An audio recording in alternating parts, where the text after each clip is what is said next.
चलिए विद्यार्थी, आज हम लोग फिर नए टॉपिक की ओर चलते हैं।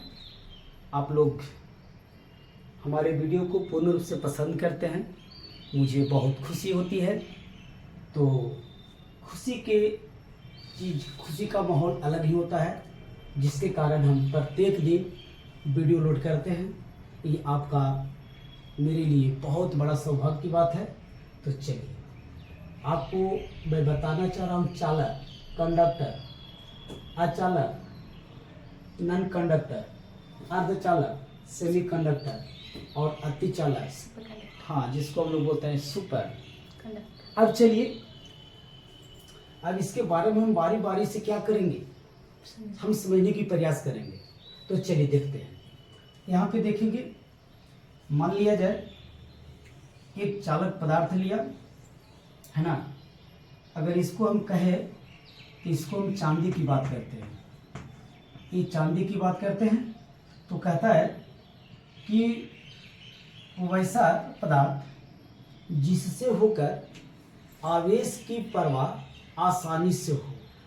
मैंने क्या बोला, अगर कोई पदार्थ हम ले, चांदी तो मैं तो लिख दिया, लेकिन मैं बोल रहा हूँ कि वैसा पदार्थ जिससे होकर आवेश की परवाह सुगमता पूर्वक आसानी से हो, उसे हम क्या कहते हैं, चालक कहते हैं। या तो फिर उसकी जो प्रतिरोधकता होगा वो क्या होगा, बहुत कम होगा। यानी जिस पदार्थ की प्रतिरोधकता कम होगी उसमें आसानी पूर्वक आवेश की परवाह होगा। तो परिभाषा क्या बनेगा, अगर हम यहाँ पे देखा जाए तो चालक की परिभाषा देंगे क्या, कि वैसा पदार्थ जिससे होकर आवेश आसानी पूर्वक प्रवाह हो जाए, उसे हम क्या कहेंगे, चालक कहेंगे। या तो फिर उसको हम क्या परिभाषित करेंगे कि वैसा पदार्थ जिसकी प्रतिरोधकता का हो, बहुत कम हो, क्या कम हो, प्रतिरोधकता, उसे हम क्या कहते हैं, चालक। दूसरा बात की कल्पना करते हैं कि अचालक क्या है। मान लीजिए कोई पदार्थ लिया, इस पदार्थ की प्रतिरोधकता कौची हो, बहुत अधिक हो। इसका मतलब यहाँ प्रतिरोधकता कम लिखें, यहाँ पर क्या लिखेंगे बेटा, बहुत अधिक हो। क्या अधिक हो, प्रतिरोधकता, तो उसे हम क्या कहेंगे, अचालक कहेंगे। और इसका दूसरा तरीका से परिभाषा क्या देंगे, कि वैसा पदार्थ जिससे होकर आवेश की परवाह ना हो, है ना। आवेश की परवाह हो, चालक, आवेश की परवाह ना हो, अचालक। ये ऐसा परिभाषा हम करेंगे कि वैसा पदार्थ जिसकी प्रतिरोधकता बहुत अधिक हो। थोड़ा सा समझेंगे, यहाँ पे मैंने प्रतिरोध नहीं बोला, क्योंकि कल का वीडियो मैंने डाला था प्रतिरोध, प्रतिरोधक और प्रतिरोधकता।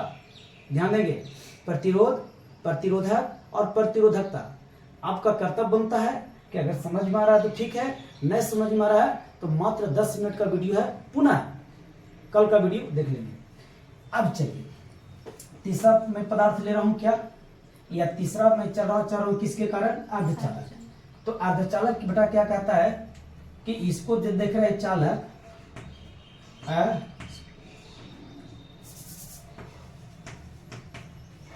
अचालक, कहता है कि इसके और इसके बीच में, उसी को क्या कहा जाता है, अर्धचालक। कहने का मतलब हुआ कि वैसा पदार्थ जिसका प्रतिरोधकता बहुत कम हो और जिसका प्रतिरोधकता बहुत अधिक हो, उसके मध्य वाली पदार्थ को क्या कहा जाता है, अर्धचालक कहा जाता है।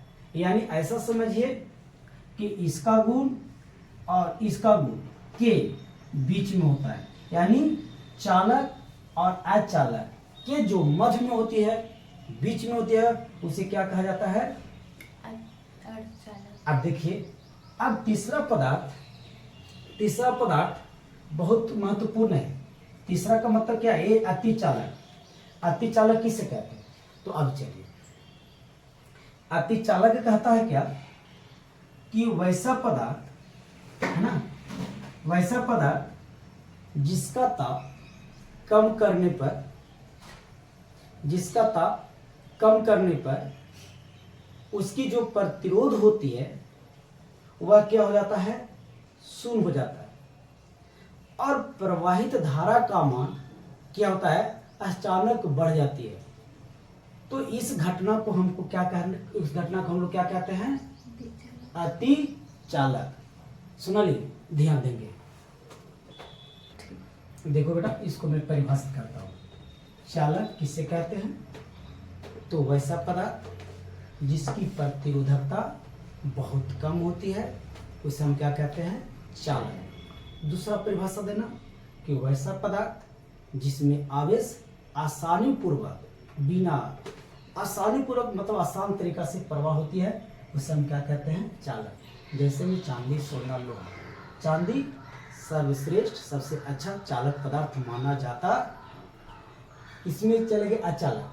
वैसा पदार्थ जिसकी प्रतिरोधकता क्या हो, अधिक हो, बहुत अधिक हो, उसे हम अचालक कहते हैं। दूसरा तरह से परिभाषा देंगे कि वैसा पदार्थ जिससे होकर आवेश की प्रवाह आसानी पूर्वक ना हो।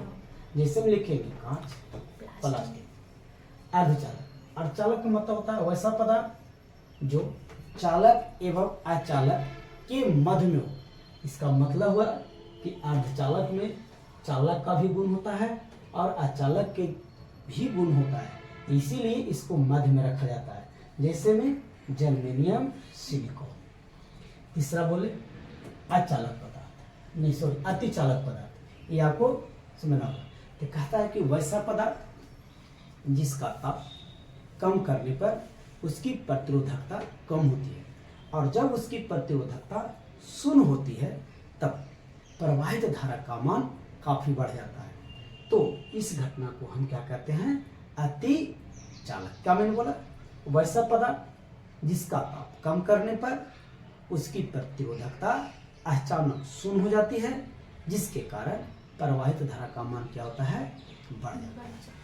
जैसे में पारा को हम कम करेंगे, इसकी प्रतिरोधकता क्या होगा, जब शून्य होगा तो धारा का मान क्या होगा, बढ़ जाएगा। ठीक है, अब इसी को मैं परिभाषा एक एक करके आपको मैं लिख करके आपके पास दिखाता हूँ। ठीक है।